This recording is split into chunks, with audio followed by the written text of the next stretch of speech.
students, the present discussion is intended to provide you with a survey of Vedic literature in order for you to graph the religious systems and philosophical ideas in vogue among the Vedic society, a society which spanned a time frame of approximately 1.5 millennia from 1500 to 600 BCE. Now for this discussion, we have Nibaburi Banerjee, who is presently teaching at the Netaji Nagar College, Kolkata, and Chirantani Das, who is teaching at St. Xavier's College. Now, the Vedic literature actually comprises of different types of hymns made to the gods, and these also include references to their ritual practices and philosophical ideas. But the actual idea which was claimed was that they were sacred utterances originating from a suprahuman source, and therefore they were called Apaurushaya. They have been transmitted through centuries and generations in an oral form, and they have been meticulously memorized in order for them to be remembered in their original form. And a great stress was laid on the exact pronunciation of each single syllable or sound. There was a great deal of emphasis given on the actual preservation of the original form and its transmission through centuries and through the different people that it went on. And with time, it so happened that a close band of religious aristocracy evolved, which began to claim exclusive right over access to this knowledge. And by crystallizing their claim as specialists in the society, they began to draw immense power and authority. Now, having said that, it is also important to note at the outset that the Vedic corpus does not come down or does not represent a monolinear or a very simplistic pattern. There are various strands of thought represented in the Vedic hymns from the very early days. We find references to very primitive beliefs as well as different kinds of divine imageries and also lofty philosophical ideas.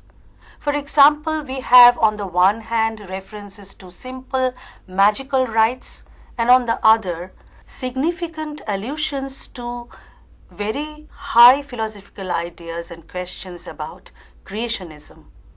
So it is a very wide array of thoughts and ideas that we get in the Vedic literature. Ma'am, can you elaborate on the kind of reference to religious ideas and practices that we get from the Rig Veda? You see, the Rig Veda is the earliest Samhita, and the earliest portion within the Rig Veda is the mandalas 2 to 8, and they are also referred as family books. Now, all these mandalas actually are full of hymns dedicated to specific divinities.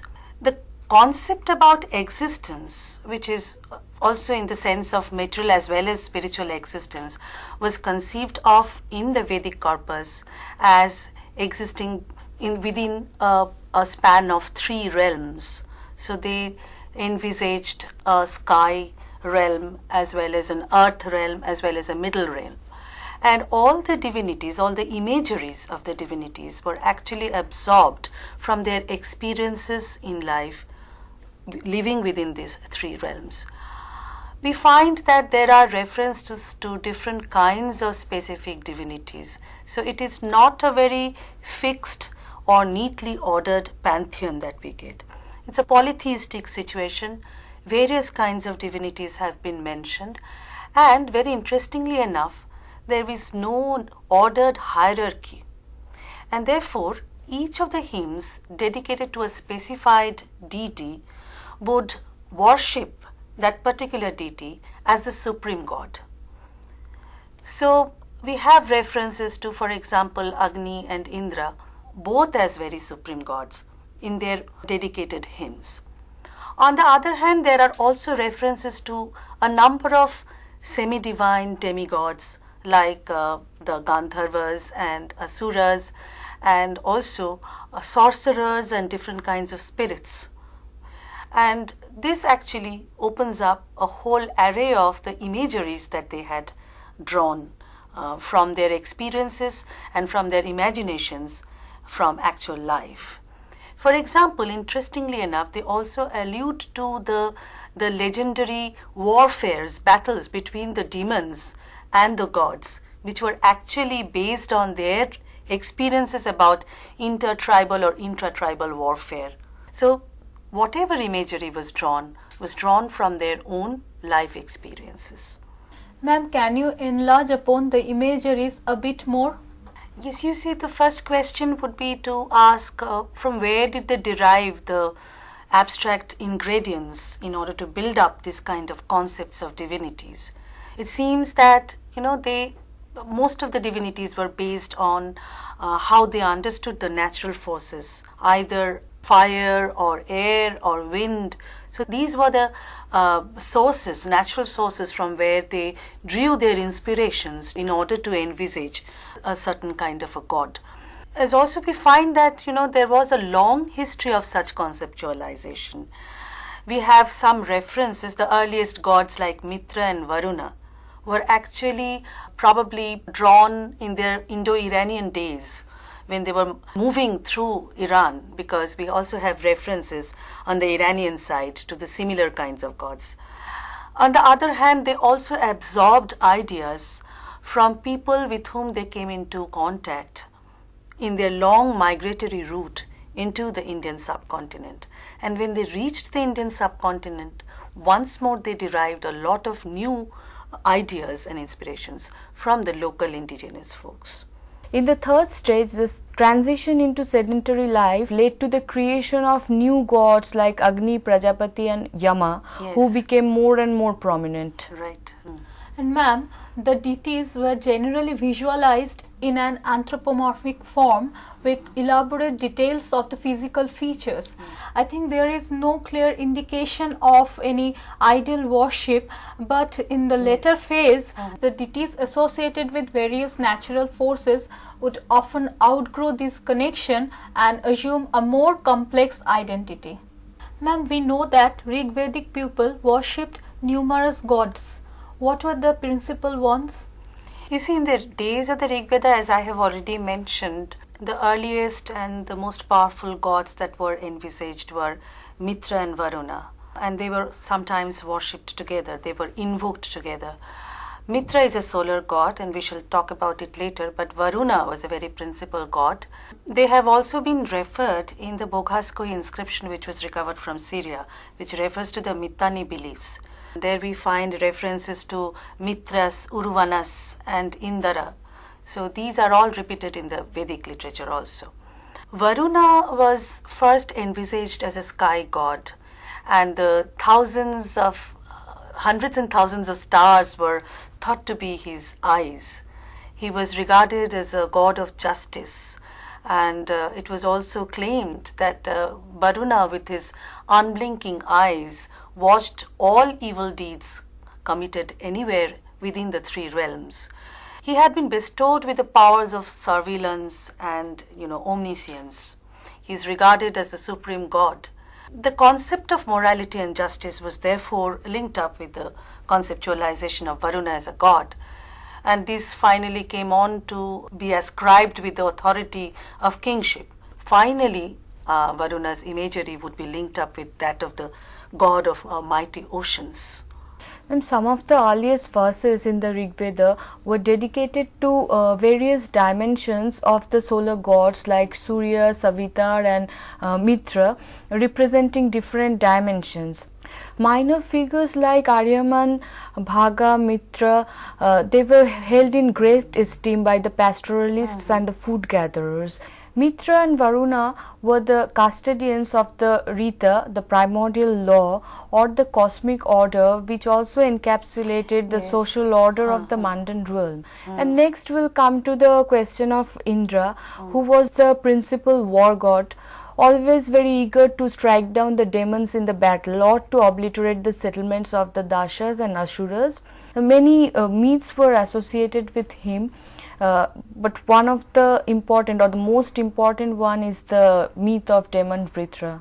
The legend went on that Vritra was actually hiding a lot of water. It is kind of controlling a lot of water.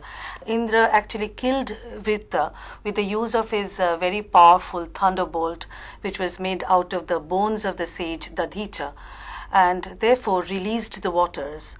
According to Didi Kusambi, and I think it's quite plausible to think about this legend actually originating from clashes between the pastoral herders led by warlike chiefs like somebody who was envisaged as the Indra among the human beings against the Asuras or the primary non-Vedic people who were agriculturalists.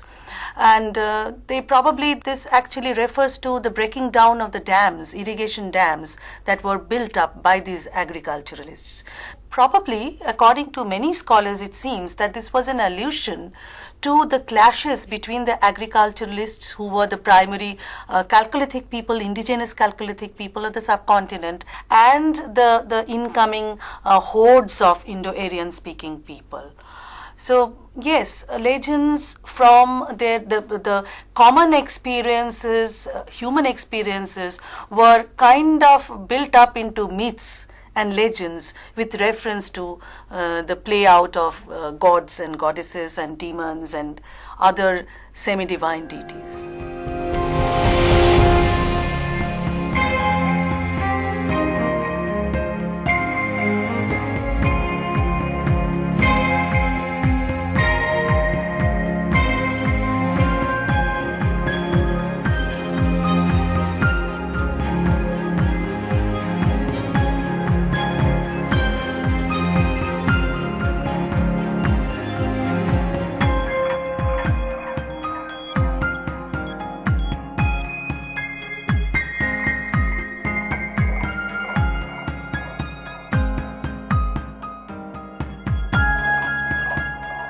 Ma'am, what kind of force did Agni, the other important god of the Rig Veda, did actually personify or represent?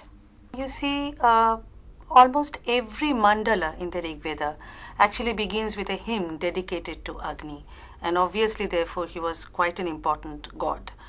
You see, Agni is actually probably the idea was associated with the first days of the Indo-Aryan speaking people settling down in different areas by setting to fire forests and older settlements.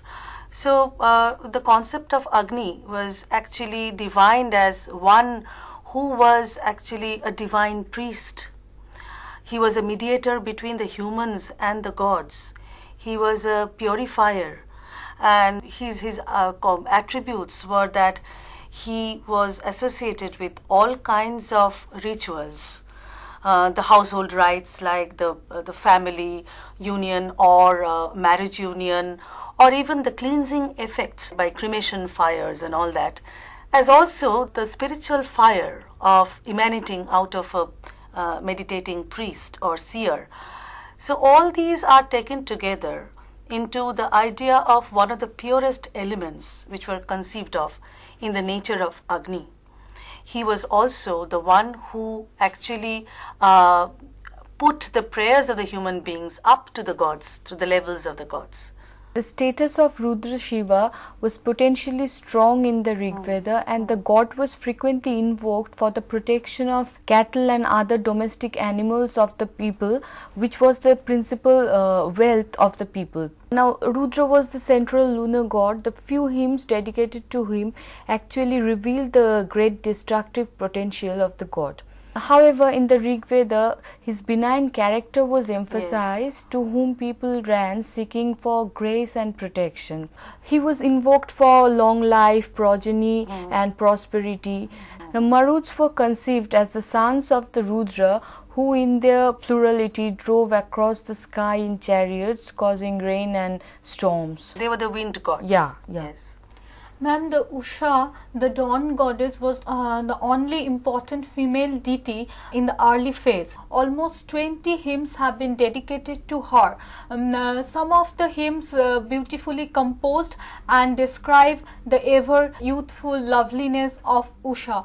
She had been associated with Surya and symbolized the daily awakening of mankind from sleep and stupor. Right. The other goddesses making their way into the pantheon were bountiful Aditi, the mother of the gods Aditya, Sinivali, who was invoked for the birth of children, and Prithvi, the earth goddess, and of course Saraswati, representing the river of this name, and also ascribe life-giving qualities and power of healing.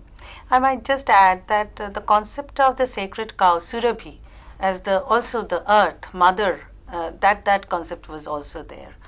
Ma'am, so far you talked about the principal godheads. Were there minor deities too? Yes, there were very interesting minor deities who would emerge as more powerful in the later Vedic pantheon. For example, we have the concept of Vishnu, who was also associated with the solar imagery. We have reference to the fact that that Vishnu actually laid the 3 gigantic steps covering the entire 3 realms of the universe. And then we have another very important, although minor god, that is a twin, the Ashwins, who were the healing gods associated with health and medicines. Another very interesting idea was actually spelt out in various forms and various names, but relating back to the same idea of a supreme god, of an abstract one monotheistic pattern. These are referred to by several names like Hiranyagarbha, Parameshtin, Prajapati, Vishwakarman. All these ideas we finally find relate back to some kind of a burgeoning monotheism. Ma'am, what was the general tone of religious practices? You see, this general tone is to be found both in the early and the later Vedic phases, and the central feature is actually represented by the performances of sacrifices or yajnas. In most cases, we shall find that the yajnas are being made in order to achieve or in order to gain some kind of boons which were materialistic in nature. And the yajnas were performed by the priestly classes on behalf of the yajmanas, on behalf of whom the worshipper, actual worshipper. From all the descriptions that we find, we see that generally such things were asked for, like cattle, wealth, male progeny, food, and long life and very good health and all that thing. But more important was that with time we find that there was a garnering of public performances of yajnas, which became actually venues for wealth exchange also, and also for asserting supremacy, both in terms of sacerdotal supremacy as well as political supremacy, because the priests were functioning on behalf of the kings who were aspiring to legitimize their claims of authority, political authority over the people through the performances of these yajnas. So the yajnas became the principal practices of the days, and they also became tools of expressions of power, both for the priestly classes as well as for the ruling classes. And a lot of wealth exchanged hands through these sacrifices. We find there is a reference in the Rig Veda which actually spells out the philosophical side of the yajnas also, and that is the hymn which is in which we find the Purusha Sukta.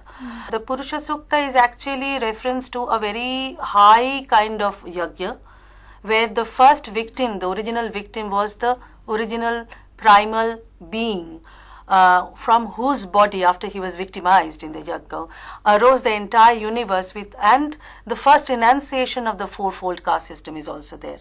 Of course, it is mentioned in terms of the human occupation groups, but later on it will transform into the rigid caste system. So it seems that both for laying down the political patterns as well as for laying down a social order, the yajnas became the medium, and they were the source of expression of authority. Ma'am, sacrifices set one kind of tone for the Rigvedic religion, but there was a far more philosophical approach to it, which can be observed in the various texts. We see that philosophical speculations and deep inquiries into facts of creationism is there from the very beginning, even in the Rig Veda. For example, in the second mandala we find a question like where is he, or verily it is said about him that he does not exist. So this is a question about the existence of God or a creator as such. There was a belief in nothingness, something preceding existence. So these kind of speculations we also get in the later portions of the Rig Veda.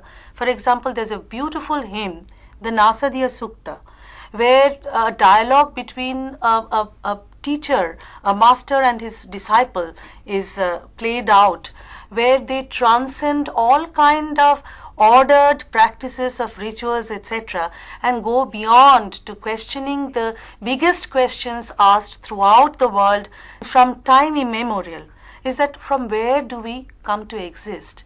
So these big questions have been asked and a lot of answers have been presumably put forward. For example, some thoughts are that the whole existence of the universe came from the Hiranyagarbha, that is sun. And like Purusha Shukta, we have the idea of a supreme, abstract supreme being from whom all universe had been originating. And also there is the idea that Vishwakarman, the god, the divine architect, had actually sculpted the world out of nothingness. So all these things are there for us to observe and see. Ma'am, what kind of reference do we get about the religious practices and ideas from the later Vedic texts? You see, we find that in the later Vedic period, there were, roughly speaking, 4 different phenomena taking place, which actually differentiated between the early Vedic conceptualizations and the later Vedic phase ideas and practices. Firstly, the most interesting Samhita that we may refer to is the Atharva Veda Samhita, which actually contain references to magical rites and practices and beliefs related to popular grassroots level conceptions, which were also associated with sacrifices and rituals. But they actually were very distinct from the Yajurveda type of classical sacrifices that we generally know about the later Vedic phase. In the Yajurveda, what we find is the the manifestations of the very ordered kind of ritual paradigm that was taking place in the later Vedic phase.